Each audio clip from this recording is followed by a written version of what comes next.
જય સિયારામ, જય શ્રી કૃષ્ણ। જો તમે ગામડામાં રહેતા હોય તો આ વિડીયો અવશ્ય તમારા ગામડાના મિત્રોને શેર કરજો। ગામડામાં વસ્તી નાની હોય પણ ઘરે ઘરે શાંતિ હોય છે। શહેરમાં વસ્તી વધારે હોય પણ ગામડા જેટલી શાંતિ હોતી નથી। વહુને સાસુ ગમતા હોય, ભેગા બેસીને જમતા હોય। વહુને સાસુ ગમતા હોય, સાસુની સેવા કરતા હોય। ગામડામાં બહુ માન આપે, બહુ આદર આપે છે। ભૂલ થાય તો એકબીજાને નમતા હોય। કાંઈક ભૂલ થઈ ગઈ હોય તો નમે છે કે મારી ભૂલ થઈ છે, મારી ભૂલ થઈ છે, મારે નમવું પડે। ગામડું આપણે એ શીખવે છે। છોકરાઓ ખોળામાં બેસીને રમતા હોય, ખોળામાં બેસી અને છોકરાઓને રમાડે, છૂટા મૂકે નહીં બાળકોને। ગામડામાં બધાના જીવ બહુ ઓલા હોય છે। બાળકને ખોળામાં ને ખોળામાં રાખે, જેટલો સમય બાળક આરે વિતાવે માં એવો ભાવથી વિતાવે રાખતી હોય છે।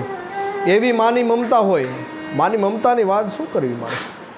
ગામડામાં વસ્તી નાની હોય, શહેરમાં વસ્તી મોટી હોય, એમાં એની દાનત પાછી ખોટી હોય। ફિલ્મના બધા જ જગ્યાએ ફોટા હોય, ધુમાડાને ગોટા હોય, ચારેય બાજુ ગંદવાડ હોય અને ઘરે ઘરે માંદવાડ હોય। ડૉક્ટર બધા તાજા માજા હોય। શું કામ ન હોય? કારણ કે દરજીના પૈસે તો રાજા હોય। શેરીએ ગલીએ નાકા હોય, રસ્તા એના કાચા હોય, ઉપર ચલા જ પાકા હોય। શું કામ ન હોય? કોન્ટ્રાક્ટરો તો એના કાકા હોય।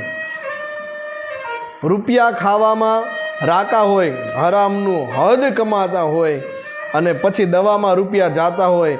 આવો કહેતા શરમાતા હોય।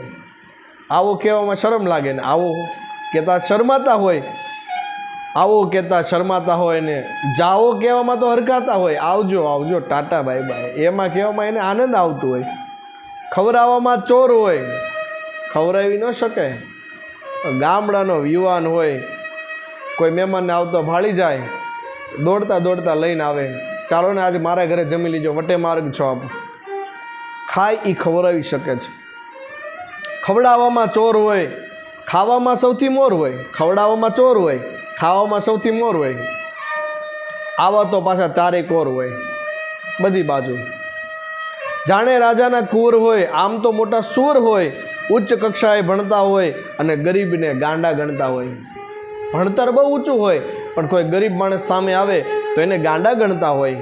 મોટી મોટી કોલેજ હોય તોય એના નબળા નોલેજ હોય। ભલે કોલેજમાં ભણતા હોય પણ નોલેજ એના નબળા હોય। આધ્યાત્મિકમાં બહુ પાછળ હોય, સંસ્કારમાં પાછળ હોય। તમે આધ્યાત્મિક અને સંસ્કારમાં જો આગળ હશો ને તો તમે ભણ્યા સમાન જ છો। ઘરે સાબુના બાંધા હોય, વીજળીના જ્યારે વાંધા હોય તેથી નાવામાં સાંધા હોય। ઘરે સાબુના બાંધા પડ્યા હોય પણ વીજળી ન આવે એટલે પાણી ન આવ્યું હોય ત્યારે નાવાના પાછા સાંધા હોય। પાણી પાણી કરતા હોય, વારામાં પાણી ભરતા હોય, અગ્નિ જેમ જરતા હોય, રોય કજિયા કરતા હોય। ઘરે ઘરે નળ હોય તોય દમયંતી દુઃખી હોય। દારૂ વેચવા ફરતા હોય અને હપ્તા એના ભરતા હોય। કાયદાની બંધી છે તોય સત્તાવાળા એના સંબંધી છે। પકડવામાં શરમાતવા હોય એવા એના નાતા હોય। નક્કી જો સંસ્કૃતિ ખૂટતી હોય તો જ દારૂની છૂટી હોય, તો જ દારૂની છૂટી હોય ને। આપણી સંસ્કૃતિ ખૂટી છે, ન પીવાના પદાર્થો પીવે। માણસ એક વખત સુધરી જાય ને એમ કહી દે ને કે નહીં, હું આજ ભગવાન ઈષ્ટદેવની રોજ પૂજા કરું છું તો મારે આ મૂકી દેવું પડે, મારે મારા છોકરાનું વિચારવું છે અને જો મૂકી દે ને તો એના છોકરા તો સુખી બને પણ એનું જીવન પણ 10 વર્ષની આયુષ્ય વધી જાય વહેલા। નક્કી સંસ્કૃતિની ખોટ હોય ને તો જ દારૂની છૂટ હોય। મોટા મોટા બંગલાવાળા હોય, ઘરે લગભગ તાળા હોય, ઓફિસે પટ્ટાવાળા હોય, નાણાં એના કાળા હોય, દેખાવે તો રૂપાળા હોય અને સગપણમાં એક શાળા હોય। શાળો કે એમ જ કરવાનું, એમાંય પાછા ગોટાળા હોય। એ જે શાળાને બનાવી છે ને શાળામાં પાછા ગોટાળા હોય।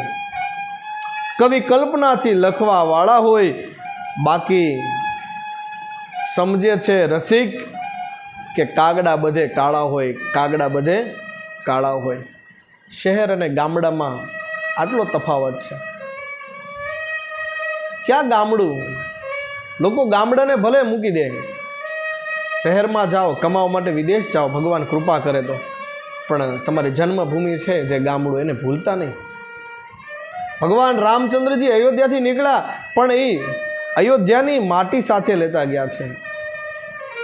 અને જ્યાં સંધ્યા સમય થાય ત્યારે માટી એ ખોલી અને એમાં ચંદન પુષ્પ મૂકી અને એ માટીની પૂજા કરે છે. કારણ કે જન્મભૂમિ છે ને કોઈ દિવસ ભૂલવી ન જોઈએ. જન્મભૂમિ વિશે આપણા સંતોએ કેટલું કીધું છે. એક જન્મદાતા, જન્મ દેનાર મા બાપ અને આપણી જન્મભૂમિ આપણે કોઈ દિવસ ન ભૂલવી.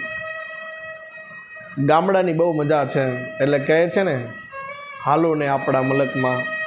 દિવાળીનો પર્વ હોય, હોળી ધૂળેટી હોય, પવિત્ર દિવસો હોય, બને તો લગ્ન પણ ઘરે કરવા, ગામડામાં કરવા. અંબાણી પરિવાર પાસેથી આ શીખવા મળે. તમે ભલે વિદેશ રહેતા હોય, બધે સંબંધ હોય, પણ ગામડામાં લગ્ન કરો. ગામડામાં લોકો રાજી થઈ જાય કે આટલા વર્ષોથી શહેરમાં જઈને કમાય છે, પણ ગામડામાં આવીને આને પ્રસંગ કર્યો. તમારા કુળદેવી હોય, યજ્ઞ કરો. શ્રીમદ ભાગવત કથા, રામચરિત માનસ, શિવ મહાપુરાણ, દેવી ભાગવત, આ બધી કથાઓ તમે ત્યાં બેઠા બેઠા પણ અહીં કરાવી શકો છો. અને પવિત્ર ભાવથી ગામડાને આદર આપતા રહેજો. જ્યારે જ્યારે ગામડામાં તમે આવો છો ત્યારે ગામડાના લોકો કેવી રીતે સાચવે છે કે આ લોકો શહેરમાં વહી ગયા છે ધંધો કરવા માટે, પણ ગામડામાં આવે એટલે અને એ લોકો પણ રાજી થઈ જાય કે ગામડામાં અમને કેટલો આદર સત્કાર મળ્યો છે. તો પધારો ભેરું ગામડે, અને ગામડામાં રહેતા હોય તો શેર કરજો. યુટ્યુબ ચેનલ રાજન વ્યાસ ઓફિશિયલ, રાજન વ્યાસ રંઘોળા. જય શ્રી કૃષ્ણ, જય સિયારામ, જય દ્વારકાધીશ, જય દ્વારકાધીશ.